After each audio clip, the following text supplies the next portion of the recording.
ये वर्ल्ड इसके द्वारा चलाया जा रहा है, इल्यूमिनाती। तो आपने सहस्त्र रावण के बारे में नहीं सुना? सहस्त्र रावण इल्यूमिनाती है। दशानन का बड़ा भाई था वो।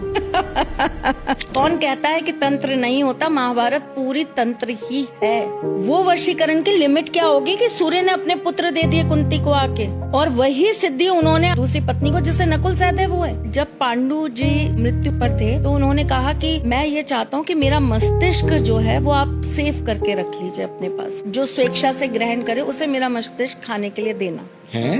हाँ, महाभारत की बात कर रही हूँ, और मैं आपको ये कह रही हूँ किसी का माइंड आप अपने पास प्रिजर्व करके रख रहे हैं। कितनी एडवांस साइंस चल रही थी, क्योंकि पांडु ने कहा कि अगर ऐसा होगा तो उनके पास बुद्धि मेरे जैसी आएगी। जितने भी उनके पुत्र थे उसमें सिर्फ सहदेव ने कहा कि मैं ये करूँगा। तो सहदेव ने जैसे ही एक टुकड़ा खाया, उनको भूत भविष्य वर्तमान सब दिख गया। अब क्या होता है कि महाभारत का युद्ध आरंभ हो रहा है। उन्होंने कुंडली बनाई और उन्होंने देखा कि युधिष्ठिर को तो सब धर्मगुरु के नाम से जानते हैं, अर्जुन को सब तीरों की वजह से जानते हैं, भीम को बल की वजह से जानते हैं, सबका नाम है, लेकिन कोई भी हमारा नाम नहीं ले, मेरा और नकुल का। तो उन्होंने कहा कि अब मैं महाभारत में जो भी चीजें होंगी उसका पहले ही प्रिडिक्शन कर दूं। उनका सोचना भरता, और ठाकुर जी को वो ऐसे यूं मिल गया। ठाकुर जी तुरंत उठे और समय पूर्व किसी भी चीज की भविष्यवाणी करी तो तुम्हारी मृत्यु तय है। सहदेव को सब कुछ पता होते हुए भी वो किसी भी भविष्य में होने वाली घटनाओं को बता नहीं पा रहा था। तो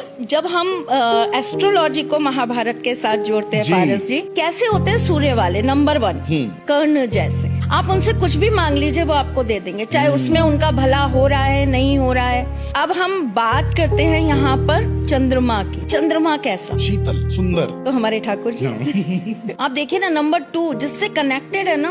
अर्जुन अच्छा था नहीं था कोई मतलब नहीं है, मैं तुम्हारे साथ खड़ा हूँ ना। राहु के अंदर हम जिसको लेंगे वो है शकुनी। शकुनी ऊपर से कुछ और था, अंदर से कुछ और। वो जानता है कि कब श्री कृष्ण बांसुरी बजाएंगे और कब सुदर्शन। केतु, अब केतु की बात आती है। केतु कौन है? खाटू श्याम।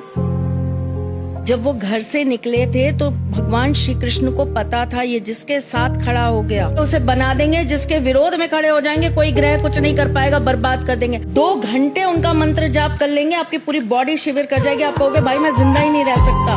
मोक्ष है केतु, तो वो श्याम बाबा है केतु। शुक्र ऑफ कोर्स राधा रानी। बड़ी खूबसूरत बात राधा रानी ने श्री कृष्ण से कही थी। जब श्री कृष्ण उनको मिले स्वर्ग में तो उन्होंने एक बात कही, तुमने गीता जैसे ग्रंथ का निर्माण किया। गीता में दूर दूर तक कहीं मेरा जिक्र नहीं है, लेकिन प्रेम की ताकत समझो कान्हा, जब भी कोई भगवत गीता का पाठ करता है तो वो राधे राधे ही करता है। ये वर्ल्ड इसके